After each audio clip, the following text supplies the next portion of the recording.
আজ ২৯শে আগস্ট, জাতীয় ক্রীড়া দিবস। ভারত তথা বিশ্বের অন্যতম শ্রেষ্ঠ হকি খেলোয়াড় ধ্যানচাঁদের জন্মদিনকে স্মরণীয় করে রাখতে ভারত সরকার এই ২৯শে আগস্ট দিনটিকে ২০১২ সাল থেকে জাতীয় ক্রীড়া দিবস হিসেবে পালন করে আসছে। জাতীয় ক্রীড়া দিবসের মূল মন্ত্র হল খেলাধুলার তাৎপর্য এবং দৈনন্দিন জীবনে শারীরিকভাবে সক্রিয় থাকার বিষয়ে সচেতনতা বৃদ্ধি করা। কথায় আছে, যারা খেলাধুলা করে তারা সুস্থ থাকে। তাই মানুষের শারীরিক ও মানসিক সুস্থতার জন্য খেলাধুলা অত্যন্তই গুরুত্বপূর্ণ একটি অঙ্গ।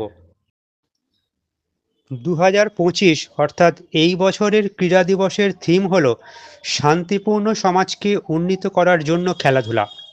ফিট ইন্ডিয়া মিশন দেশের বিভিন্ন জায়গায় ৩ দিনব্যাপী নানা অনুষ্ঠান করে থাকে।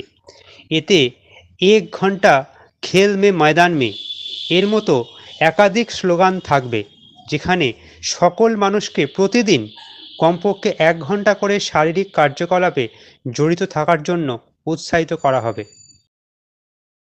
তাই আপনারা নিজেদের শরীর এবং মনকে ভালো রাখার জন্য নিজেদের সাধ্যমতো খেলাধুলা করুন এবং ভালো থাকুন। নমস্কার।